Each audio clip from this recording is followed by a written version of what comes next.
Nah, kalau tidak disiapkan dari sekarang generasi emasnya, itu yang akan terjadi bisa jadi 2045 itu Indonesia generasi cemas. Cemas, bukan emas, tapi cemas akhirnya. Kenapa? Ya karena mereka tidak dipersiapkan menjadi generasi emas. Magnetnya itu masih di Mesir, masih di Madinah. Orang mau ke sana. Nah, sekarang kita usahakan bagaimana magnet itu juga ada di Indonesia.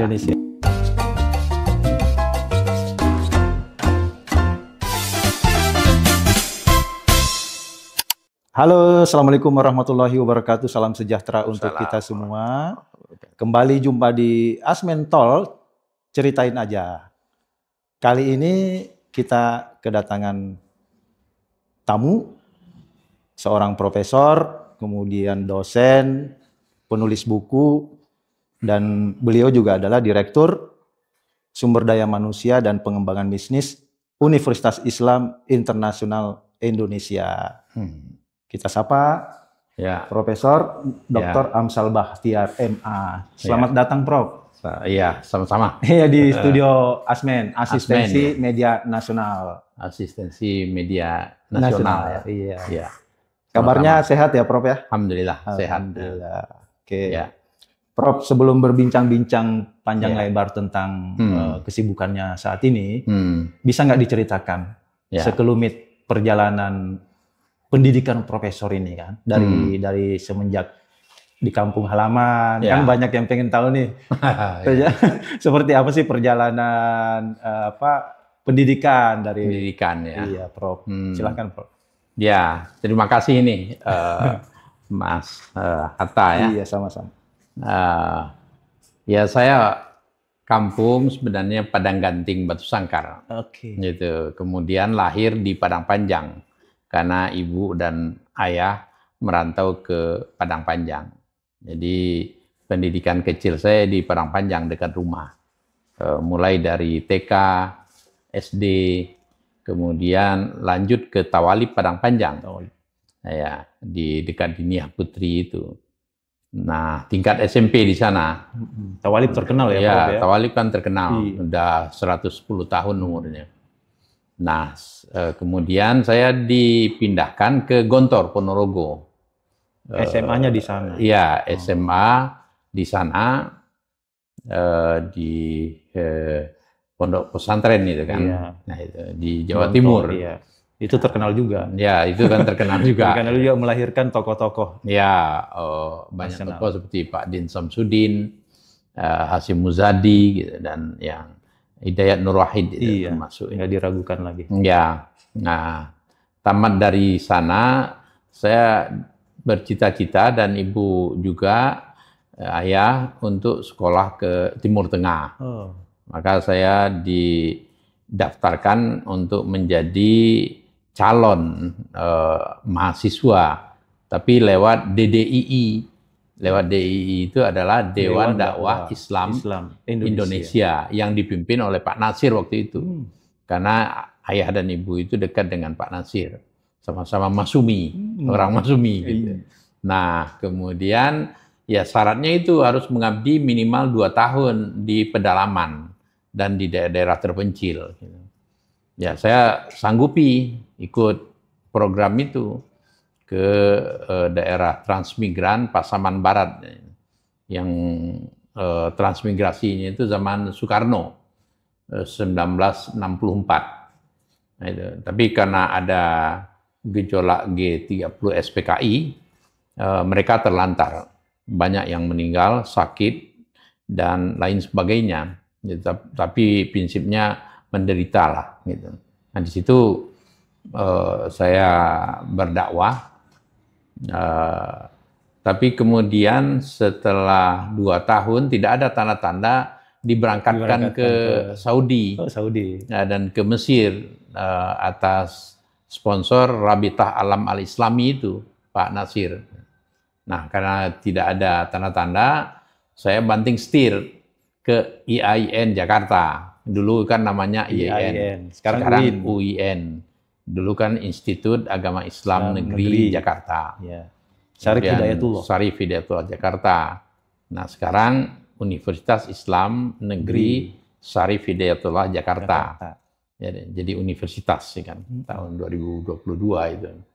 Nah, begitu sarjana muda saya, masih ada sarjana muda waktu itu. BA. 3 tahun, tamat 1985. Kemudian lanjut sarjana lengkap istilahnya, dapat doktorandes 2 tahun 1987. Di tempat yang sama? Ya, di tempat yang sama. Kemudian 1987 saya diangkat jadi asisten dosen di situ, di Fakultas Usuluddin juga. Ya, di tempat saya kuliah. Jurusan Akidah Filsafat. Ya, memang dari awal saya sudah menggeluti filsafat, terutama filsafat Islam. Ya, nanti kita akan tanya filsafat seperti apa ya? Ya, itu ya, filsafat. Kemudian saya diterima pegawai negeri tahun 89. Nah, tahun 91 saya diberi kesempatan untuk kuliah lagi S2. Jadi nggak berapa lama lah, 2 tahun setelah jadi PNS di UIN pegawai negeri ya, di sana juga. Kemudian ambil S2 2 tahun MA, karena saya pernah doktorandes dan tidak S1, pernah BA dan doktorandes, itu boleh langsung tanpa tesis ke program doktor. Nah, program doktor inilah saya langsung aja, jadi bisa langsung masuk ke doktoral, ke program doktor. Ya, program doktor gitu. Nah, program doktor ini agak lama karena ada berbagai kendala, sedikit agak lama saja, 5 tahun. Harusnya sebenarnya ya 4 tahun. 4 tahun. Itu terlambat setahun lah itu. Jatahnya itu 4 tahun. Ya. Tapi karena rumah dekat dan lain sebagainya, jadi agak lelet gitu. Sudah berkeluarga itu, Prof? Udah keluarga. Saya keluarga itu ya 89 itulah berkeluarga. Jadi setelah tamat itu. Kebetulan ya mertua juga dekat dari kampus tinggalnya. Dulu dosen UIN juga. Cuma sudah almarhum. Nah, tinggal ibunya dan anaknya. Anaknya 1, gitu. Ya, istri saya itu. Terus dapat gelar profesornya ya? Ya, 98 saya, ya bukan 98, ya 98 itu berarti udah selesai kuliah S3.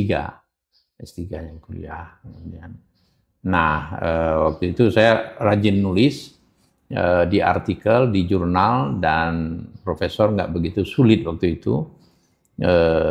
Saya ajukan semuanya, buku-buku saya, kemudian jurnal, artikel di jurnal, dan sebagainya. Kebetulan saya juga mengelola 2 jurnal. Satu jurnal refleksi punya Fakultas Usuluddin, 2 jurnal Mimbar Agama dan Budaya, itu yang punya institut. Gitu. Jadi 2 itu setiap ada terbit ya tulisan saya masukkan gitu. Jadi banyak tulisan. Syarat jadi profesor ya? Profesor kan tulisan harus lengkap. Gitu. Tidak seperti sekarang ya, Prof? Iya, nggak seperti sekarang. Sekarang berat. Sulit ya? Sulit, karena sekarang untuk menjadi profesor harus ada jurnal terindeks Scopus dan internasional. Iya. Nah, Scopus itu agak sulit, karena tidak banyak jurnal yang terindeks di Scopus itu. Di Kementerian Agama aja ada 40 cuman. Padahal kan jumlah dosennya ribuan. Itu gambarannya. Jadi agak sulit. Dan orang juga sekarang berlomba-lomba untuk mendapat titel profesor ya? Iya, karena sekarang orang berlomba-lomba untuk dapat titel profesor, ada tunjangannya. Tunjangannya tinggi ya, Prof? Iya, tinggi. Lumayan, 2 kali gaji pokok. Kalau dulu nggak sebesar Kalau enggak, dulu itu cuma 350. Kayak gitu. Jadi orang ya nggak ada semangat untuk jadi profesor dulu. Nah, sekarang itu ada insentifnya itu. Insentif itu. Kalau dosen biasa kan insentifnya 1 kali gaji pokok. Tapi kalau profesor di samping dapat 1 kali gaji pokok, dia dapat lagi 2 kali gaji pokok. Ya, dibayar oleh kampus. Dibayar oleh negara. Oh, negara. Negara, dan itu kan negara yang bayar.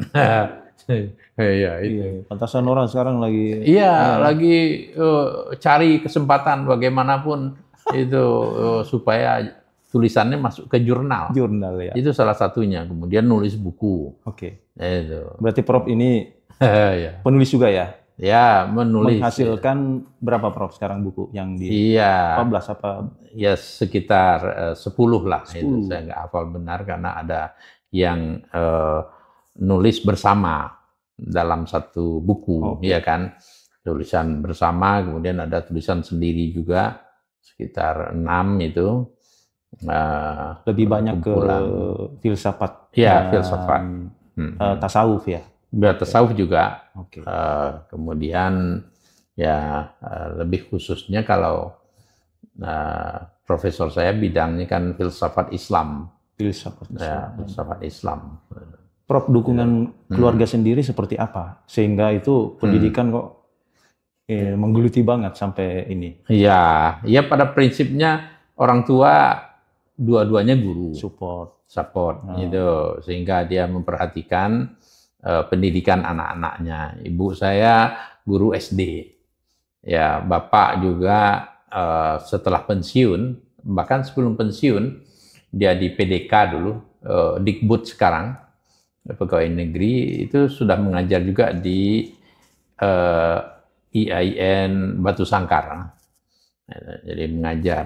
Jadi tradisi pendidikan, pengajaran di keluarga itu udah tinggi gitu. Perhatiannya ya untuk anak-anaknya besar juga. Besar sekali buat pendidikan. Saya kan 5 dari 5 bersaudara. Saya paling kecil. Gitu. Ya, kakak saya yang paling tua itu dosen juga di Fakultas Kedokteran. Dokter gitu. Doktor juga dia. Yang nomor 2 juga dosen di Akademi Bidan. Ya, kesehatan juga itu. Nomor 3 itu profesor di farmasi di UNAN Padang. Itu. Jadi dia lulusan dari Prancis dulunya. Sukses semua. Iya. Nomor 4 ikut suami itu ibu rumah tangga. Kemudian ya saya yang terakhir. Iya. Itu di Jakarta. Kalau berbicara kampung halaman nih, Prof. Ya. Padang apa? Padang Gantiang. Padang Gantiang itu. Atau Padang Panjang lain lagi. Padang Panjang itu tempat lahir. Oh, tempat lahir. Oh, Padang kan kota itu. Padang Gantiang ini kampung kecil. Kampung kecil. Di Batu Sangkar. Nah, ini kan banyak juga, Prof, tokoh-tokoh tuh dari sana ya. Oh iya. Maksudnya yang pendidikannya tinggi, kemudian ada juga jenderal. Nah, itu seperti apa sih kultur di sana itu, Prof? Sehingga kok banyak sekali nih perantau-perantau dari Padang Gantiang itu yang sukses di perantauan gitu, terutama di bidang akademik. Ya karena satu, alamnya itu membentuk orang-orangnya. Gitu. Padang Gantiang itu kan satu kampung kecil, tapi dikelilingi oleh bukit. Ada bukit, kemudian di tengah-tengahnya ada mengalir sungai. Sungai Selo namanya. Nah, saya pikir alamnya itu juga membentuk orang-orangnya untuk berkarya dan berkreasi. Gitu. Nah, kedua, itu dari dulu sudah punya tradisi pendidikan yang bagus. Karena sudah ada SD di setiap kampung, jorong istilahnya. Kemudian SMP dan SMA. Nah, dengan demikian kan orang akses pendidikannya sudah bagus untuk itu. Tinggal nanti setelah SMA ke Padang, Unan. Nah, ada juga yang ke Jakarta, seperti kakak sepupu saya yang rektor Unan itu Profesor Mawardi Yunus. Nah, dia kan tamatan UI dulunya. Nah, itu salah satu contohnya. Kemudian ya budaya di sana kan budaya egaliter ya. Egaliter yang menunjukkan bagaimana orang yang berprestasi itu dihargai di situ posisinya. Jadi ada dukungan alamnya, dukungan budayanya, kemudian tradisi membaca juga sudah, dan mungkin ininya hidup, paguyubannya juga kuat ya, Prof. Ya, paguyuban. Ada yang sukses di kota, ya sudah berarti ngajak. Ya, ya kan saudara-saudara di kampungnya, gitu kan. Nah, ya itu satu artinya budaya merantaunya itu. Merantau. Kuat. Ya, kan tradisi Minang itu laki-laki itu tidak punya rumah. Tradisi di Minang. Yang punya rumah adalah yang perempuan. Kan matriarkat. Yes. Itu. Saya itu dari kecil sudah biasa pisah dengan ibu. Ya. Jadi SD saja itu tidurnya udah di surau. Ya. Kemudian balik surau, paling mandi di rumah, makan, ke sekolah. Sekolah nanti main layang-layang atau main apa dengan teman, maghrib ke surau lagi. Surau, ngaji, kemudian tidur langsung di surau. Ya begitu. Jadi ke rumah itu bagi orang Minang, laki-laki Minang, yaitu untuk makan saja. Tidak betah, bukan tidak betah, tetapi itu tradisi ya. Yang sudah ada dari sononya gitu. Mungkin sekarang nggak ada itu.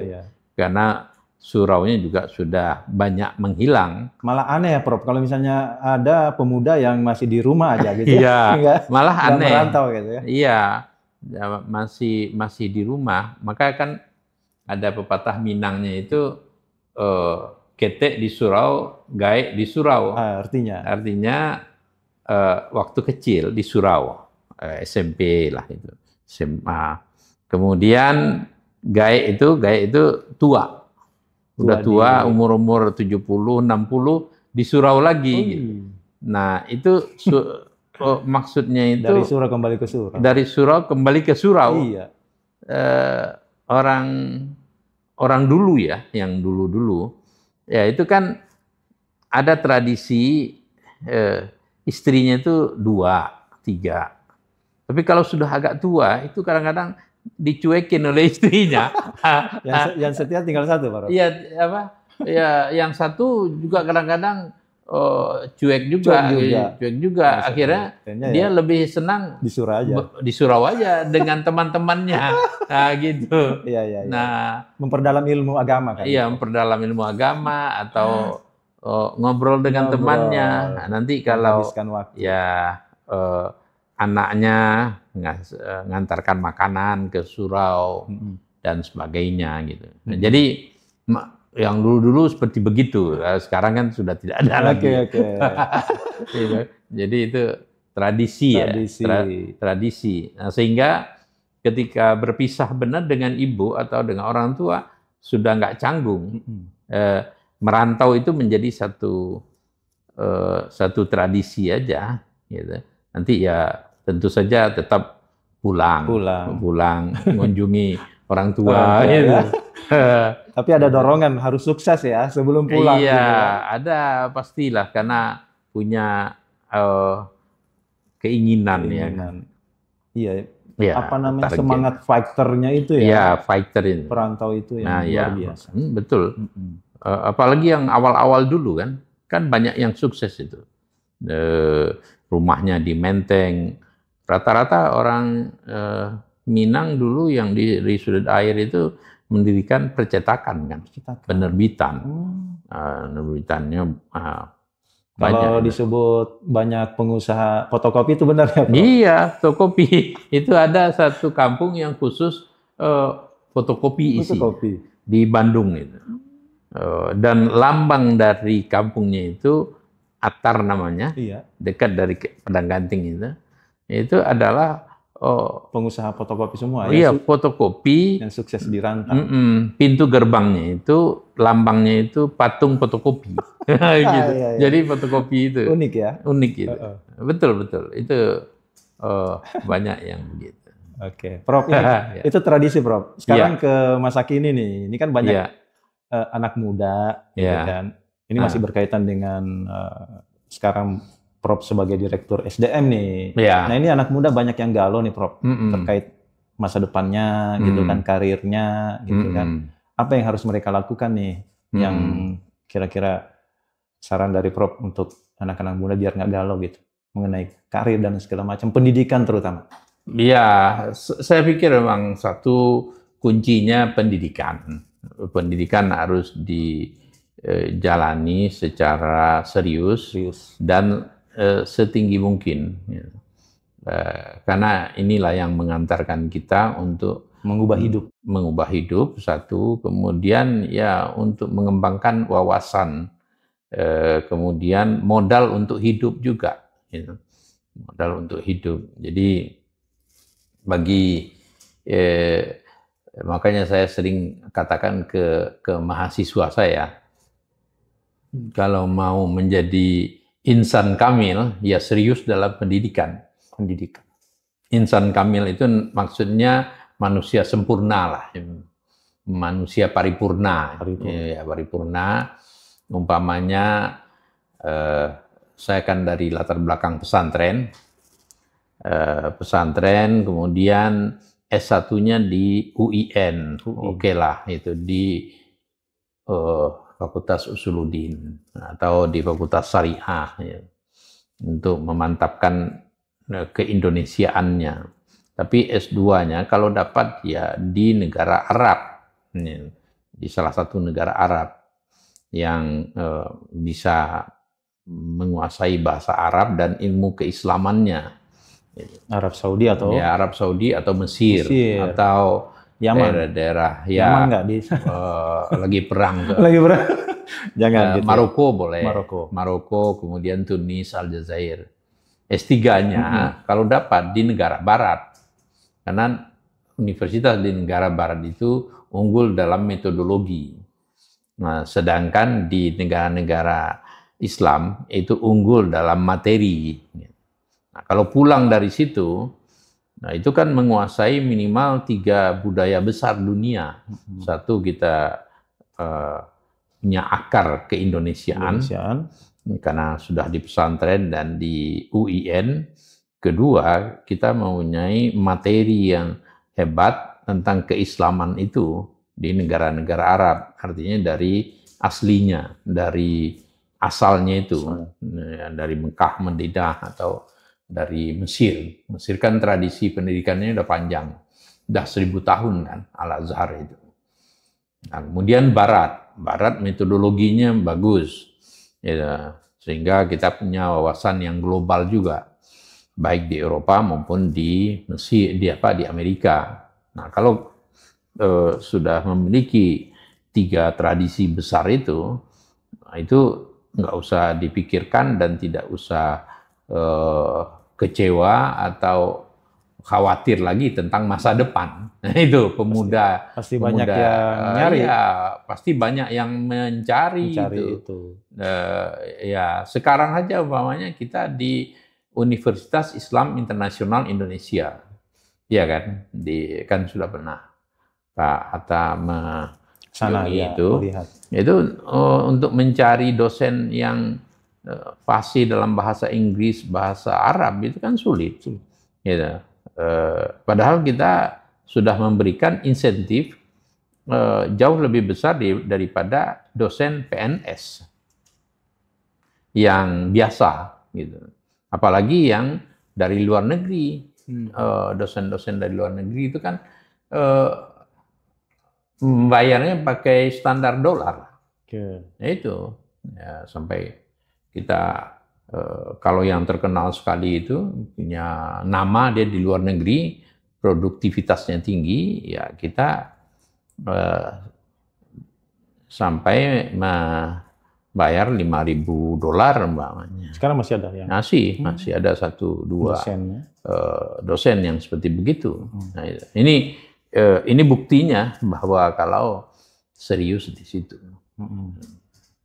Jadi penguasaan bahasa penting. Ya. Terus harus berani melanglang buana lah ya. Iya, melanglang buana ke barat, ke timur. Ke barat, ke timur. Jadi kemudian kembali ke akarnya Indonesia. Nah, mungkin berkembang di sini. Itulah ya nanti pengalaman Profesor Prof itu yang udah melanglang ke berbagai negara, melihat berbagai metodologi dan lain sebagainya, akhirnya ide itu tertuangkan di Universitas Islam Internasional Indonesia yang merupakan gabungan gitu ya. Iya, gabungan dari berbagai peradaban timur dan barat dan berbagai pendekatan. Kalau di timur atau di Timur Tengah katakanlah pendekatannya kan langsung ke materinya, penguasaan materinya, hadis, tafsir, kemudian hukum Islam dan sebagainya. Bagaimana menguasai itu secara mendetail dan mendalam kan gitu. Nah, tapi kalau barat kan pendekatan sosialnya, pendekatan politiknya dan ekonomi itu yang unggul di situ.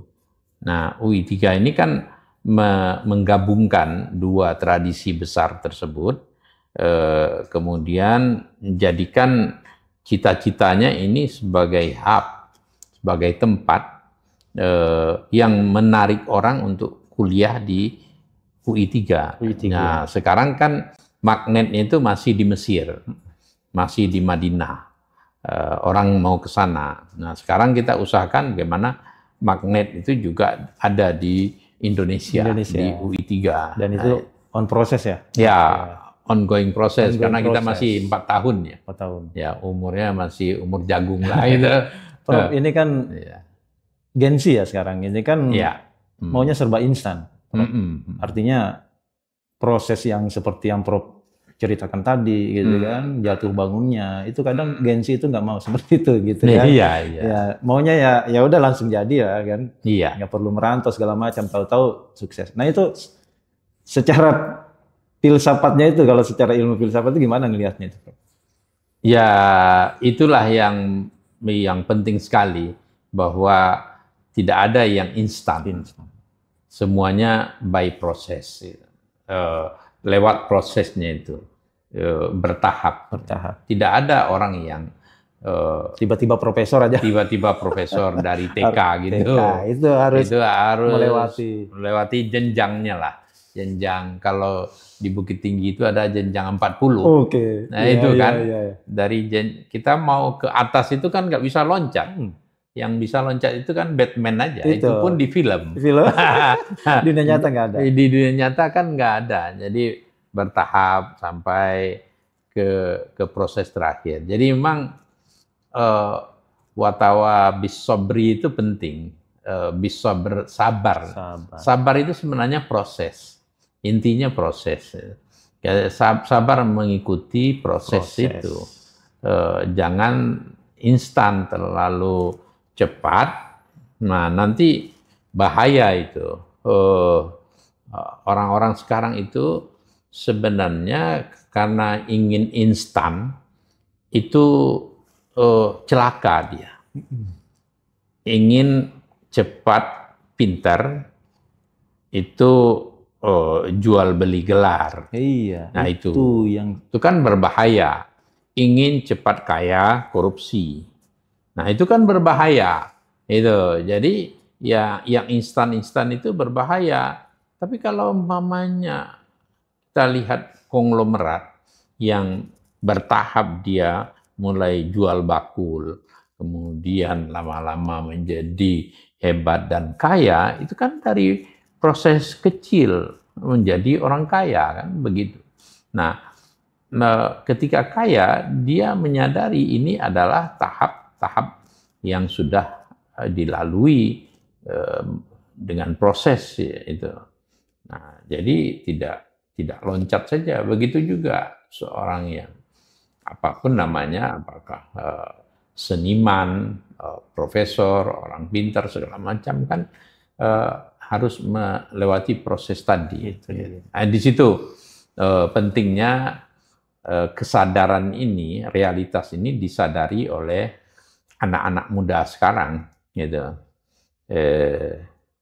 Memang ini godaannya banyak, godaan untuk instan itu banyak sekali, apalagi dengan adanya HP, dengan adanya teknologi AI, kan, yang serba gitu. instan. Iya, serba instan. Kan? Iya, itu kan memang Nah, padahal untuk menjadikan AI itu, untuk mendapatkan AI itu kan prosesnya panjang. Itu kan ini AI yang kita sekarang nikmati gitu kan?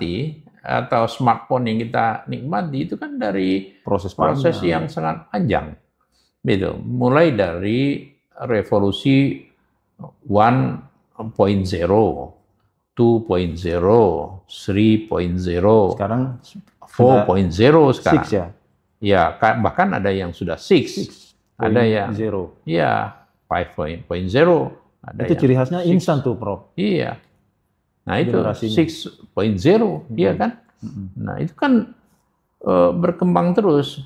Nah, yang 1.0 ini kan zamannya 4 abad yang silam. Ketika ditemukan mesin uap itu, abad ke-17 oleh James Watt.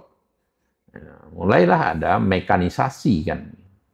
Selama ini roda ditarik oleh kuda dan orang, kerbau dan sapi, tapi dengan adanya ditemukannya mesin uap, roda tidak lagi ditarik oleh sapi atau kuda, tapi ditarik oleh mesin. Revolusi industri. Ya, muncullah revolusi industri. Gitu kan? Revolusi industri itu kan ya salah satunya revolusi transportasi. Kemudian revolusi di bidang lain. Industri cetak termasuk itu, media. Itu kemudian dulu orang nulis Al-Quran atau kitab suci ya pakai tangan, manual. Sekarang ya teknologi cetak, ya kan? Nulis buku pun sekarang pakai AI, Prof. Iya, AI. Kalau Prof dulu nulis 14 buku mungkin masih ngetik. Sekarang udah tinggal instruksi ke AI langsung jadi buku. Jadi buku. Instan lagi. Instan. Dan tidak cukup 1 menit. Bikin PPT mau bisa juga AI kan? Ya bisa. Tolong bikinkan PPT 15 file atau 15 slide tentang ini. Ya, itu cepat datangnya. Iya. Nah, berarti gini, Prof. Pendidikan, terutama untuk mencetak generasi, katakanlah generasi emas 2045, berarti kan butuh proses. Oh iya. Dengan proses yang panjang gitu kan. Betul. Nah, sebagai orang yang pernah di Balitbang gitu ya, Balitbang penelitian pengembangan pendidikan khususnya agama ini, bagaimana Prof menata pendidikan khususnya agama ini agar tujuan Indonesia emas itu tercapai dan tidak instan? Ya, ini momentumnya ya sekarang harus dimulai dari 2025 ini. Kan untuk menuju Indonesia emas 20 tahun lagi. Iya, 20 tahun. Katakanlah umpamanya yang 5 tahun sekarang, itu kan nanti akan berumur 25 tahun. Yang berumur 25 tahun sekarang, itu akan berumur 45 tahun. Ya kan? Yang umurnya 30 tahun sekarang, itu akan berumur 50 tahun. Nah, umur-umur yang 25 dan 20 sekarang itulah yang akan memegang tampuk kepemimpinan Indonesia ke masa depan.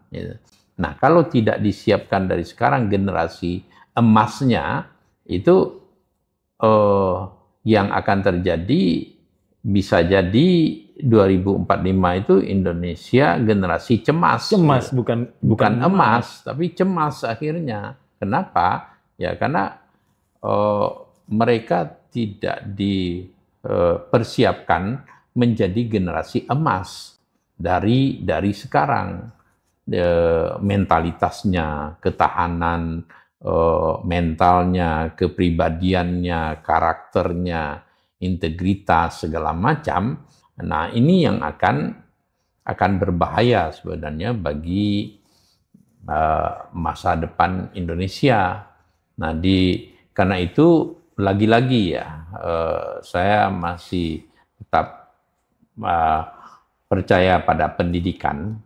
Ya, pendidikan dalam hal ini pendidikan yang komprehensif, yang totalitas, tidak hanya sekedar transfer of knowledge.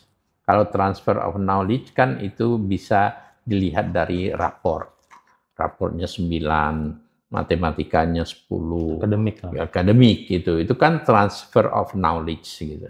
Tapi yang namanya pendidikan itu tidak sekedar transfer of knowledge, tapi adalah ya transformation of karakter juga. Karakter yang paling penting. Dia pintar, tapi karakternya amburadul, ya tetap saja tidak menguntungkan. Gitu. Dia bisa menipu dengan kepintarannya itu. Gitu. Menipu orang yang bodoh. Itu dia. Nah, bagaimanapun Indonesia strukturnya ke depan itu kan masih tetap seperti piramid.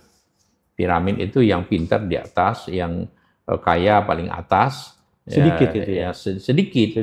Piramidnya yang sedikit itu. Paling atas. Yang paling atas itu biasanya paling sedikit. Yang agak banyak ya tengah. Itu kan kelas menengah. Ya, kelas menengah.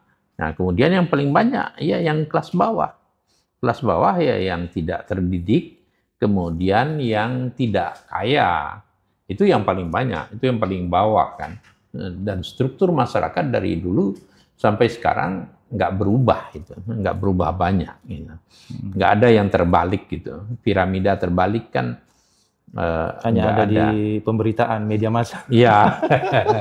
Piramida terbalik. Iya, piramida terbalik gitu. Bikin berita. Iya, bikin berita. Tapi kalau secara struktur sosial, ya, piramidanya struktur begitu sosial, ya. Iya, piramidanya kan dari dulu begitu. Nah, yang diharapkan yang kecil itu benar-benar berintegritas. Oke. Nah, itu.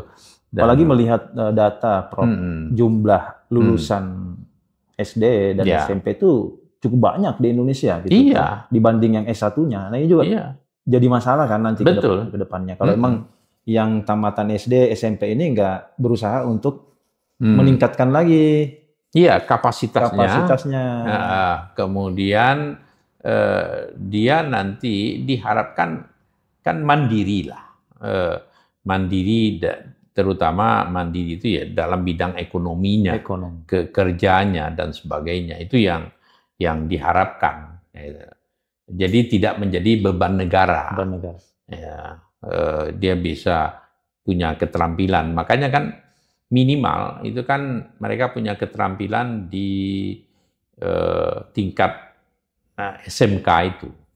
SMK itu kan punya keterampilan untuk bisa menghidupi dirinya sendiri, kemudian membuka keluarga. Nah itu membuka lapangan kerja. Di situ posisi SMK, karena kejuruan kan. Karena pendidikan ini kan ada 3 jalur utama.